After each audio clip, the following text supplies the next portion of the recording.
ataupun natijah daripada kita beramal dengan zikir, dengan menyebut la ilaha illallah atau Allah Allah sebanyak-banyaknya, maka Allah Ta'ala akan mengurniakan kepada orang yang berzikir tadi satu darinya ialah perasaan kasih yang mendalam di dalam hati mereka terhadap Allah Subhanahu Wa Ta'ala. Itu yang dia punya kesan atau natijah yang akan didapati oleh pengamal kepada ahli-ahli tariqah. Jadi martabat mahabbah ni ada berbagai-bagai. Dalam ni disebut 10. Jadi bila sebut 10 walaupun banyak dalam tu, tetapi rasa kasih ini tidak dapat disebut dengan lidah, pasal dia bukan benda, dia hanya dalam bentuk perasaan. Jadi kalau kasih itu kita tahu satu biji yang kasih sayang, tapi macam mana dia punya tahap kasih sayang tu, itu tidak ada kayu pengukur. Tidak ada kayu pengukur yang sebenarnya, tapi dia diberilah nama-nama seperti mana yang terdapat dalam kitab ketentuan itulah. Jadi ini yang memberi nama tentulah orang yang dah merasai, yang Allah Ta'ala telah beri perasaan mahabbah ke dalam hati dia, dan mereka inilah kedudukan tahap yang tinggi yang boleh memberi gambaran kasih itu macam mana. Yang pertama, martabat kasih ini yang paling rendah sekali lah kiranya. Yang pertama dipanggil alaqah. Alaqah ni Melayu dia suatu benda yang tergantung. Satu benda yang tergantung, itu alaqah. Macam dalam Quran banyak ada perkataan alaqah bila mana kejadian manusia dulu, bila berlaku pencantuman sel lelaki dengan sel perempuan, kemudian sel itu akan berjalan pergi ke dinding rahim ibu. Di sana dia akan melekat di dinding rahim ibu kita. Semasa sel itu melekat di dinding rahim ibu, masa itu dipanggil alaqah. Jadi alaqah ni mana tergantung, dia lekat di situ dan tergantung. Daripada alaqah ni kita ada perkataan ta'liq. Kalau dalam perkahwinan ni ada perkataan lafaz ta'liq. Jadi perkataan ta'liq itu kata dasar dia pada alaqah ni lah. Jadi kalau ta'liq ni maknanya menggantungkan. Itu ta'liq, menggantungkan apa? Seorang suami dia telah menggantungkan satu perkataan yang menyebabkan isterinya tidak boleh buat. Kalau buat umpamanya terpisah. Kata dia, hujan jari nanti kau jatuh satu talak, contoh. Bila hujan jari maka jatuhlah satu talak. Mana digantungkan, disangkutkan dia punya ta'liq tadi kepada hujan turun atau sebagainya lah. Kau balik rumah mak kau jatuh satu, itu semua dipanggil lafaz ta'liq. Atau yang disebut lepas orang kahwin tu, sekiranya saya meninggalkan isteri saya 3 bulan lebih berturut-turut tanpa nafkah zahir batin, atau saya sakitkan dia, atau macam-macam atau tu, bila isteri saya tidak sabar dan dia mengadu kepada mana-mana pihak yang berwajib, mahkamah atau sebagainya, dan apabila sabit pengaduannya maka jatuhlah satu talak. Jadi pendaftar nikah akan tanya orang yang kahwin tadi, ini cakap siapa? Dia pun terpinga-pinga lah, cakap siapa? Cakap awak tu ya, cakap awak. Mana lafaz ta'liq tu telah dibuat selepas kita ijab kabul. Jadi ta'liq tu mana menggantungkan. Jadi alaqah ni satu makna tu. Itu segi makna. Jadi dari segi penjelasan dia apa pula? Alaqah ni maknanya ikatan hubungan. Ikatan hubungan. Adalah kalau macam yang macam alaqah dalam rahim ibu dia dah tersangkut. Jadi adakah kuat ikatan ni kuat tak? Tidaklah berapa kuat. Mana alaqah yang dekat dengan rahim ibu tu kalau mula-mula tu kalau lasak umpamanya kemungkinan dia akan gugur. Itu lagu pengguguran. Jadi ikatan dia tidak cukup kuat. Itulah dipanggil alaqah. Dinamakan demikian kerana hati terikat dengan kekasih. Hati kita terikat dengan kekasih kita. Ada kaitan. Itulah maknanya. Tapi tidaklah sekuat mana lagi. Ada dah. Jadi kalau dengan orang adalah ikatan hati itu. Tapi kalau dengan Allah Ta'ala lah kita kasihlah kepada Allah. Kasih ingat. Jadi tanda kasih itu pun susah nak sebut pasal dia dirasa. Jadi setidak-tidaknya kalau kita terjemahkan kasih itu hati kita sentiasa teringat kepada Allah Ta'ala. Itu tanda kasih lah tu. Pandang sana pandang sini ingat dekat Allah. Ingat itu ingat Allah.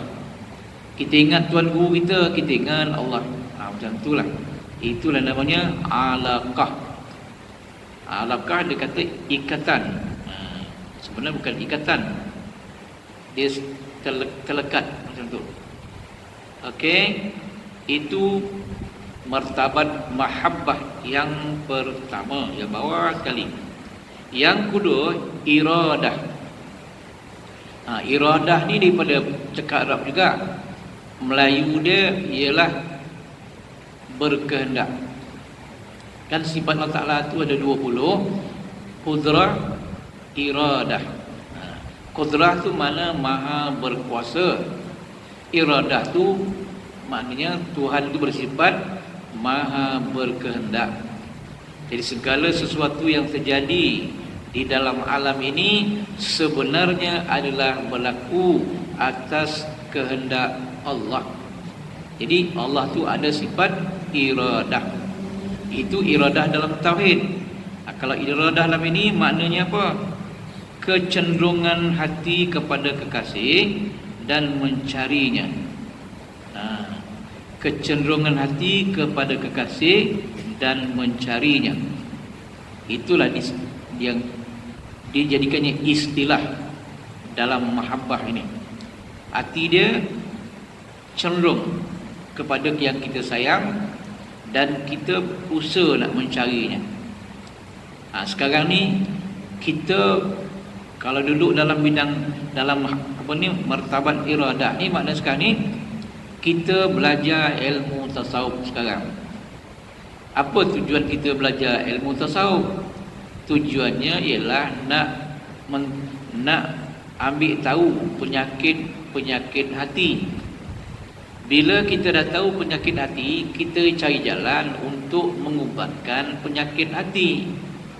Dan bila kita dah jumpa ubat dia, kita makan ubat dan jaga pantang. Maka hati kita pun jadi baik. Bila hati kita jadi baik, ujungnya ialah untuk dibukakan Allah Ta'ala hijab kita sehingga kita sampai bertemu dengan perbuatan Allah Ta'ala, sifat Allah Ta'ala, zat Allah Ta'ala. Dan di situ adalah mahabbah. Di situlah ada mahabbah. Jadi mana ujung ataupun kesan daripada kita belajar tasawuf dan beramal dengan zikir terdekat untuk mencari inilah, mencari mahabbah. Jadi peringkat kita adalah peringkat iradah. Sekarang kita sedang beramal dengan zikir. Niat kita minta, ya Allah bukakan hijab aku ini. Masukkanlah ilmu-ilmu yang sir-sir, ilmu yang rahsia-rahsia, ilmu ladunka yang memberi manfaat dunia dan akhirat. Itu niat kita bila berzikir. Kita nak ilmu yang datang daripada Allah Ta'ala kepada kita. Dalam tu adalah ni kehendak tu. Dan itulah kita mencari. Jadi sebenarnya mencari Allah Ta'ala tu memang kita tak mungkin. Jadi Allah Ta'ala memang tak dapat dicari. Tapi bahasanya seolah kita ni ingat kepada kekasih, cenderung hati kepada kekasih, dan kita nak mencarinya. Jadi mencarinya memang tidak mungkin, sebab Allah Ta'ala bukan boleh dicari dengan akal, dengan itu, dengan ini, tak boleh. Kita hanya dapat Allah Ta'ala bila Allah Ta'ala yang mendapatkan kita. Macam Nabi sebut dalam hadis dia, araftu rabbi bi rabbi. Kata Nabi, araftu rabbi bi rabbi. Aku kenal Tuhanku dengan sebab Tuhanku yang telah mengenalkan dirinya kepada aku. Mana Nabi lah nak mencari Allah Ta'ala memang tidak mungkin. Jadi Allah kata, tulah Nabi kata, araftu, aku kenal Rabbi, Tuhanku, bi Rabbi, batu basababiah, dengan sebab Tuhan yang telah memperkenalkannya kepada aku. Jadi tanpa Allah Ta'ala mengenalkan dirinya kepada Nabi Muhammad, Nabi memang tidak akan kenal Allah Ta'ala. Itu Nabi Muhammad. Jadi adakah Nabi mencari? Tidak. Tapi Nabi berharap untuk sampai. Berharap mencari itu dengan makna berharap untuk sampai kepada Allah. Kita pun macam itulah. Sebab tu kita kena ada dalam hati, setidak-tidaknya, ya Allah, aku ingin menemui Kau, ya Allah, tolonglah aku. Inilah jalan dia, jalan tasawuf, jalan zikrullah. Ujung dia macam itulah. Memang ini pun disebut dalam kitab. Mana kesan daripada kita berzikir tadi, itu iradah. Sekarang ni kita ada tak iradah? Mungkinlah ada. Kita ada tak sekarang ni alaqah? Mungkinlah ada. Walaupun tidak kuat, sekurang-kurangnya kita dah ada lah. Kita datang ke masjid ni pun tanda kasih jugalah tu. Cuma macam mana kekuatan dia, kekentalan dia tu tak pasti lagi lah. Adalah, tak banyak, sikit. Itu maknanya iradah. Yang ketiga, sabahah, sababah, getaran, kerinduan hati kepada kekasih yang tidak mampu dikawal oleh tuannya. Ia umpama curahan air ke lembah yang curam. Dia panggil sababah dalam Arab. Jadi sababah ni daripada perkataan sabba. Jadi sabba tu mana Tuhan campakkan. Sabba tu mana campak dalam bahasa Arab, bahasa Melayu.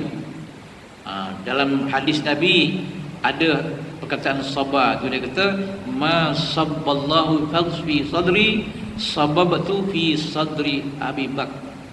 Apa-apa yang Allah Ta'ala campakkan ke dalam hatiku, aku campakkan pula ke dalam hati Abu Bakar. Jadi hadis ini menunjukkan Tuhan telah mengajar Nabi cara berzikir. Tu hadis itu mengenai itu. Allah Ta'ala telah mengajar Nabi Muhammad cara berzikir melalui Jibril alaihissalam.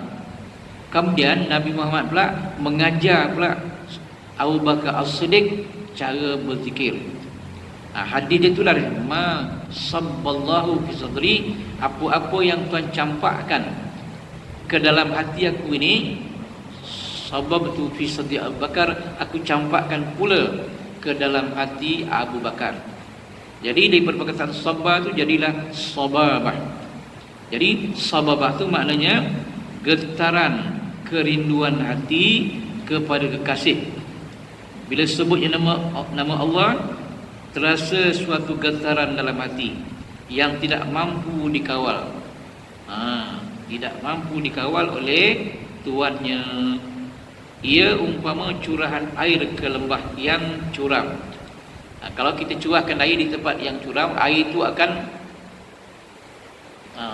dia akan turun dengan cepat sambil dia berbunyi tu. Kau kata dia. Curahkan air. Jadi sabba tu mana?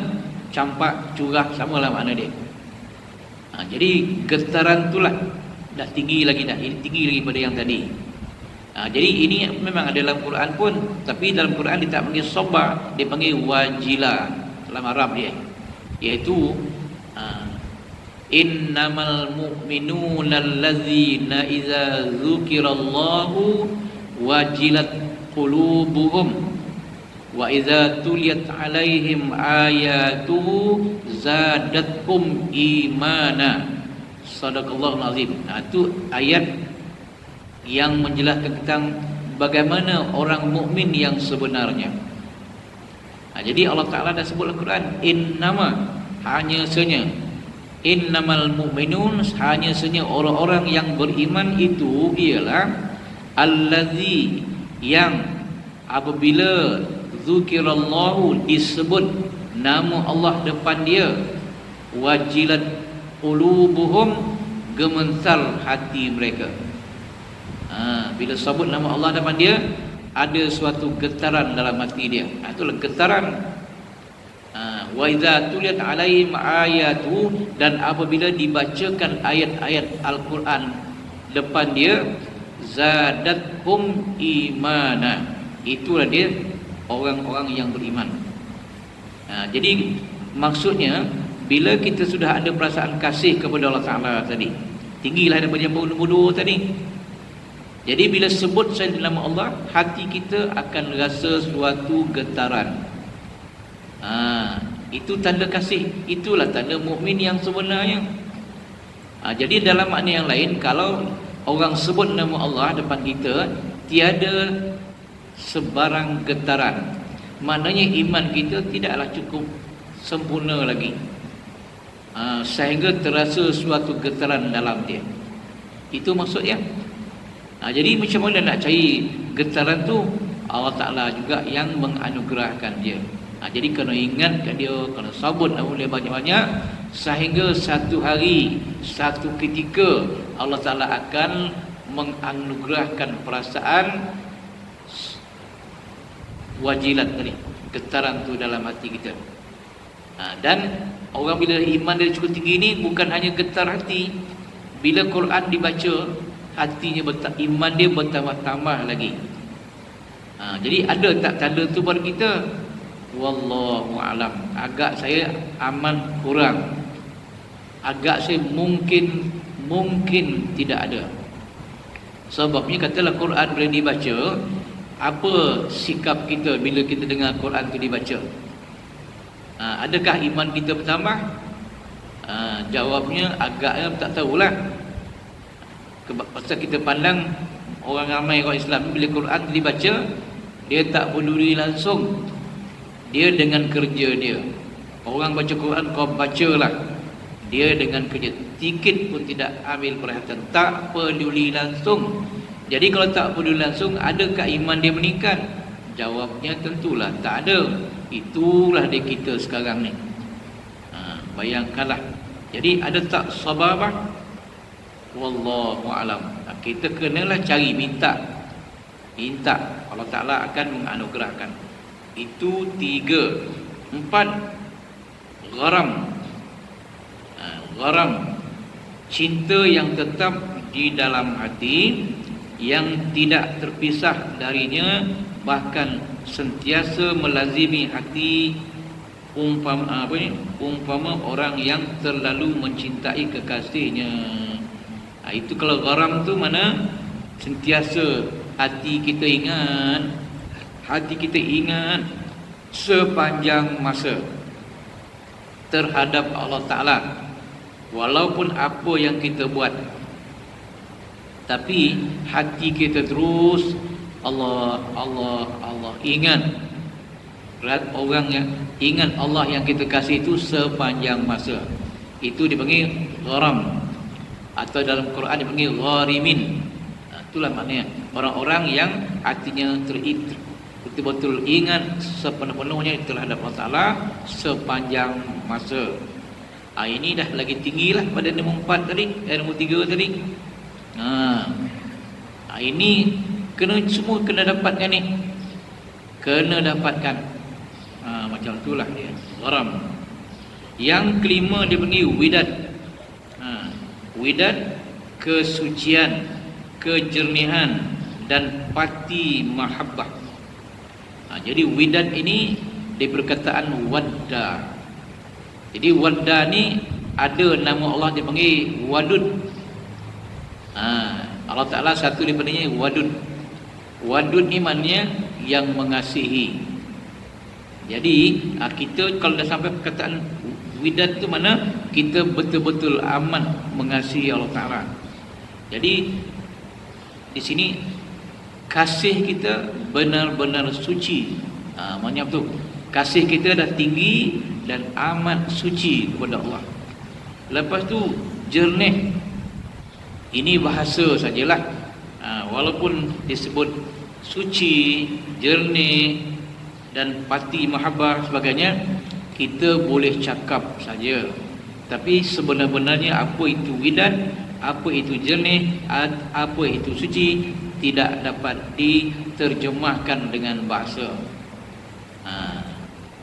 Walaupun sebenarnya apa kata P. Ramli nak menggambarkan kasih itu kan, tiada kata secantik bahasa kata P. Ramli. Dia dah tak ada dah. Tiada kata secantik bahasa untuk apa tu? Dah lupa pula lagu P. Ramli dah tak? Macam itulah lebih kurang. Jadi tak dapat diungkapkan dengan kata-kata. Itu dipanggil widad Arab. Dan yang keenam dipanggil syaraf. SY itu shin, GH itu panggil rin. Jadi syaraf. Lagi tinggi daripada widad. Cinta sampai ke lubuk hati. Rasa cinta sampai ke dalam lubuk hati. Mana hati itu seolah ada satu tasik, dan tasik itu berair dalam. Jadi cinta itu sampai ke dalam tasik hati yang mendalam. Ini pun bahasa juga. Adakah hati itu tasik? Tak ada. Mana sangat mendalam. Cinta yang sangat mendalam. Kalaulah hati itu ada lubuk, mana di dasar lubuk duduk dia kasih tu.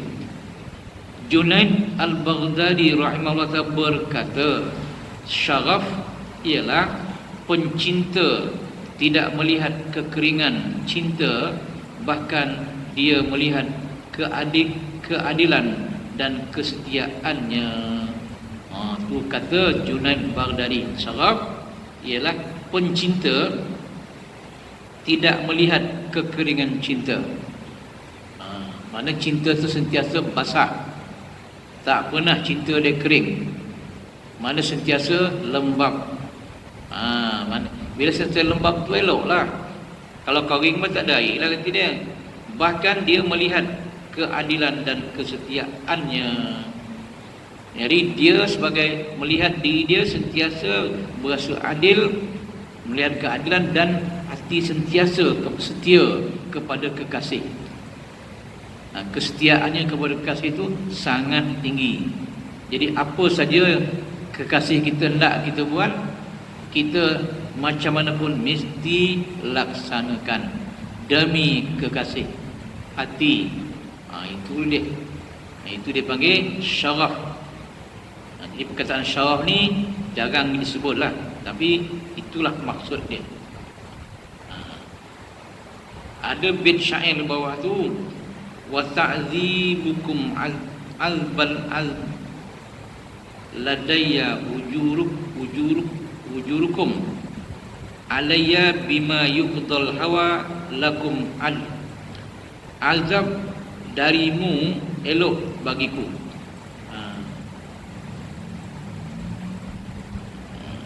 Azab darimu elok bagiku. dan kezalimanmu ke atas diriku. Nah, maknanya katalah kekasih kita telah mencubit kita. Ini manusia dengan manusia lah. Kekasih kita, dia telah cubit kita. Jadi adakah cubitan tu dia nyakit tak? Tentulah. Memang tak, walaupun sakit, tapi dia bukan jadi sakit. Jadi seronok pula kekasih kita mencubit kita. Itu kan dia tu. Tanda dicubit tu bukan tanda marah, tanda dia sayang. Itu maksudnya. Jadi Allah Ta'ala ni bila dia sayang kepada hamba-Nya, dia bagi dia ujian, dia bagi dia bala. Memang ada dalam hadis Nabi tu. Jadi bila Tuhan pada sayang pada seorang hamba dia, Tuhan bagi dia bagai-bagai ujian. Tanda dia sayang. Sebab para Nabi Rasul memang Tuhan sayang kepada mereka. Dan tiap-tiap Nabi itu macam-macam ujian Tuhan beri. Contoh macam Nabi yang apa, kepala dia pulih apa, Nabi Ayub. Tengok macam mana dia. Tapi Nabi itu pula bila Tuhan beri dia macam tu, dia terima ujian Tuhan tadi, walaupun kepala dia berkundi sebagainya, tapi dia tak ada marah, dia seronok pula. Bahkan itulah dia nak sangat terima tu. Walaupun Jibril kata minta lah, tak, ini anugerah Tuhan pada aku. Oleh sebab dia yang beri aku ni, aku terimalah. Kalau aku tolak, seolah-olah aku tidak redha dengan pemberian dia. Macam tu. Kalau kita tak ada tempat tu, kita boleh sakit sikit, bekerja lah ke hospital. Cari ubat dah kan. Tak tahan lama sakit ni. Jadi maknanya kita di situlah kekurangan kita. Jadi azab dari Allah elok bagi aku. Tuhan azab dia elok. Atau Tuhan zalimkan dia, kata diriku, elok dari dia. Dengan terlaksananya cinta terhadapnya adalah suatu keadilan. Patut Allah Ta'ala beri dia sakit atau macam tu, kerana kasih yang ada dalam hati yang Tuhan beri ni lebih hebat daripada sakit tadi balik. Nampak tak? Kasih yang Tuhan beri ke dalam hati kita ni amat tinggi. Jadi sakit tu jadi rendah dah. Macam dah tak terasa oleh sakit. Dia tinggi rasa kasih kepada Tuhan tu, sakit tu jadi kurang. Walaupun sakit, contohnya lah, bila kita ingatan fokus kita kepada Allah tu tinggi, sakit dekat badan kita tak terasa dah. Contohnya macam Sayyidina Ali bin Abi Talib, bila dia telah menerima tikaman daripada Abdurrahman bin Maljam, nak mencabutkan benda yang tajam tadi, tunggu dia solat. Kenapa pula? Jadi semasa dia solat, fokus dia kepada Allah Ta'ala tu terlalu tinggi, sehingga dia sampai tak perasan, tak terasa apa yang sedang berlaku pada jasad dia. Sakit tu bukan tak sakit, mencabutkan benda tajam daripada perut dia umpamanya, tapi oleh sebab fokus dia kepada Allah Ta'ala, kasihnya kepada Allah Ta'ala terlampau tinggi, maka benda yang berlaku kat badan dia tak terasa. Contohlah. Jadi sama cerita yang lain tadi.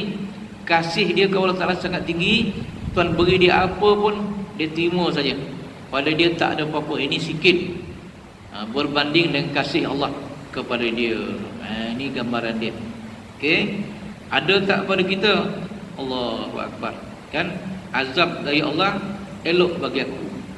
Kalau azab dari Allah elok tak? Memang ngelupu kita orang ni. Mau ngelupu, dia dah sakit tu ngelupu. Hantar dia di hospital capek, hantar. Tu ni, itu dah. Kita. Jadi ada tak syaraf tadi? Jauh panggang daripada api. 7. Ni yang kata ni cerita je lah. Kita tak ada, tapi konolah cari juga. Yang ketujuh dia bagi ishq. Ishq tu maknanya ISYQ tu mana ishq, asyik. Arab dia ain shin qaf, asyik. Asyik maksuk. Ya, asyik maksuk macam cerita Laila Majnun. Ada cerita dia, asyik maksud. Jadi asyik ni, ishq ni mana? Melayu pun dia jadi asyik juga. Asyik ni kalau Melayu lah, asyik Melayu berarti dia leko. Bukan leko Terengganu. Kalau leko Terengganu nama kupuk lah. Kupuk leko. Ini kupuk Negeri Sembilan, leko. Tu asyik nama dia. Leko je dengan Allah Ta'ala. Itu mana asyik. Iaitu cinta yang melampau. Cinta melampau yang dikuasai oleh tuannya sendiri. Cinta yang melampau, asyik sangat. Kita ni asyik bukan asyik kepada Allah, asyik kepada benda yang kita minat. Apa yang kita minat, tu asyik waktu tu. Okey, sampai tak sadar benda lain, tak sadar benda lain. Contoh asyik sampai tak sadar benda lain. Ada orang tua-tua dulu lebih cerita lah. Ni dia cerita dekat saya. Dia ni keagamannya ialah mikat ayam. Contoh. Jadi bila mikat ayam tu dia dah pasang ayam, buah ayam itu dah pasang dia punya kacik-kacik. Dia pun duduklah setempat yang tempat dia berdiri lah. Duduk dan kaki itu adalah dia letak atas satu batang kayu yang sedang robah. Duduklah tu memandang ayam tadi. Ayam pun dah datang nak berlagu lah. Leko tu lah dia pandang asyik lah tu. Tapi dalam masa yang sama, dia kaki dia kan berpijak ke kayu ni kan. Kayu tu berjalan. Berjalan kejaknya kan. Lepas tu kayu tu berjalan ni, alih ni. Dia tak perasan apa benda yang berjalan ni. Lepas tu leko ni kaki dia berjalan ni sini ke kiri je kan. Tarik sini balik. Dia tak perasan leko. Dah kono ayam tu dah kacik. Dia pun tentu tak apalah mula kaki dan berjalan pula ni. Kawasan dia sedang berpijak dekat ular. Sedang berpijak dekat ular. Ular tu besar pula. Besar batang kecil sikit pada batang kelapa. Jadi dia padahal kalau dia tahu ular memang takut naik moyang. Tapi tak, dia asyik dekat ayam tadi. Apa yang berlaku dekat dia pun dia macam tak tahu je. Macam itulah artinya asyik. Lupa yang lain. Itulah makna asyik. Jadi kalau kita asyik dalam kata lalu, cinta melampau nama dia. Amat melampau. Kasih sangat kepada Tuhan. Tak peduli dah kiri kanan ni, tak peduli dah. Inilah yang paling tinggi sekali. Okey? Macam-macam. Kalau kita baca sejarah wali-wali kan, kita akan jumpa berbagai cerita wali yang asyik kepada Allah Ta'ala ni. Amat kepuasan dia lah amat tinggi. Itu mana ishq atau asyik. 8. Tatayyam. Dalam bahasa tatayyam iaitu pengabdian dan kerendahan diri. Dikatakan cinta telah melanda, iaitu cinta merendahkannya dan mengabdikannya. Itu dipanggil tayyam. Tatayyam. Bukan tayamum lah. Tatayyam tu satu istilah dalam bahasa Arab juga. Memberi makna yang lebih jauh lagi, iaitu pengabdian dan kerendahan diri dengan Allah. Mana pengabdiannya dia sangat-sangat mencintai Allah Ta'ala dan dia kerjanya ibadat dia. Tu pengabdian ni mengabdikan beribadat. Melayu dia beribadatlah kepada Allah Ta'ala dengan kerendahan hati, tawaduk dengan Allah Ta'ala. Ini memang tinggilah. Itu maksud dia. Dikatakan cinta telah melanda, iaitu cinta merendahkannya dan mengabdikannya kepada Tuhan. Cinta menjadikan dia apa yang Tuhan suruh dia tak peduli dah. Itulah yang dia buat. Kalau dia solat kan solat dia sepanjang masa. Sampai kita solat sehari rakaat yang wajibnya 17. Lebih-lebih kan ada sunat qabliyah ba'diyah adalah dalam 3-40. Tapi wali Allah ni solat dia satu hari satu malam 1000 rakaat. Bayangkanlah kenapa banyak sangat tu. Pasal kecintaannya tak dapat nak cerita lah. Pasal bila dia berdiri solat tu, kasih dia memang sangat mendalam. Jadi dia sanggup berdiri solat, rokok tu berdiri lagi solat. Pasal apa? Hati dia masa tu sangat puas. Tak tahulah nak sebut. Itulah dia peringkat tatayyab. Lagi tinggilah. Yang semayang 1000 rakaat tu, nama wali tu ialah Amir bin Qais. Macam tu 1000 rakaat sehari semalam. Bayangkanlah. Kemudian yang ke-9, ta'abbud. Ta'abbud ni lagi tinggi. Tapi kita biasa gunakan perkataan ta'abbud ni beribadat kepada Allah.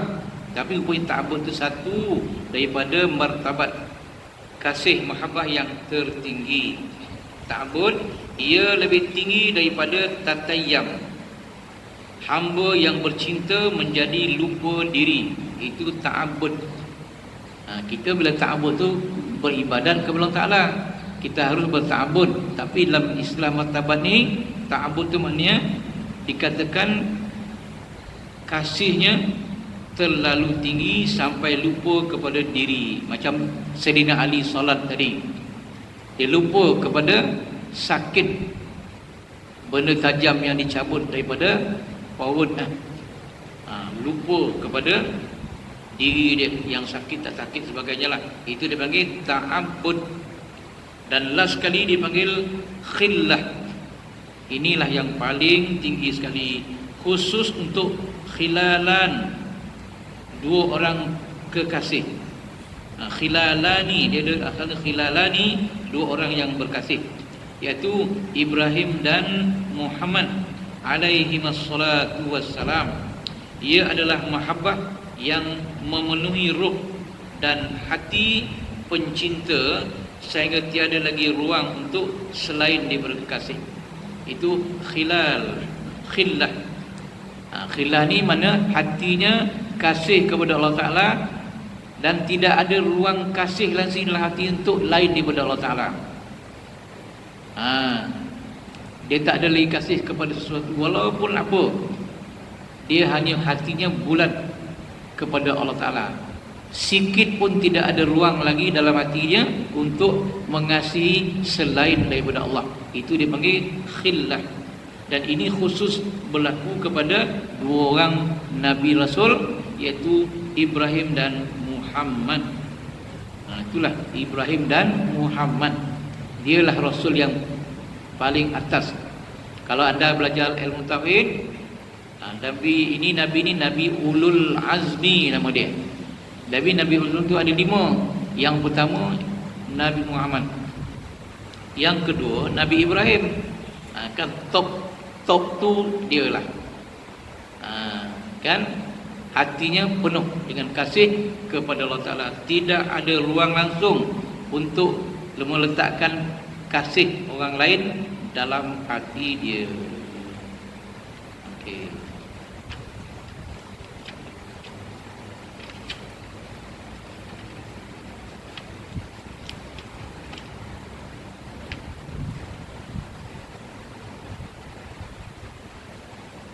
Okey, saya ingat jam tu dah. Okey dah ya? Okey dah? Okey. Jadi alhamdulillah, rupanya mahabbah ni macam-macam ada. Jadi mahabbah ni suatu rasa yang sangat nikmat. Sangat nikmat. Jadi Allah Ta'ala telah beri mahabbah ni dekat kita dulu sikit, masa kita tengah remaja dulu. Masa tu Tuhan beri kita perasaan kasih kepada pasangan kita. Orang perempuan pun Tuhan beri perasaan kasih kepada pasangan dia, tapi bukan selama-lamanya, sementara remaja je. Kenapa Tuhan beri masa itu? Dia beri sekurang-kurang di situlah dia nak memberitahu kita, kalau kamu sanggup kasih kepada pasangan kamu, kamu harus kasih kepada yang menjadikan pasangan kamu itu lebih daripada kamu kasih kepada dia. Itu dia punya falsafah dia.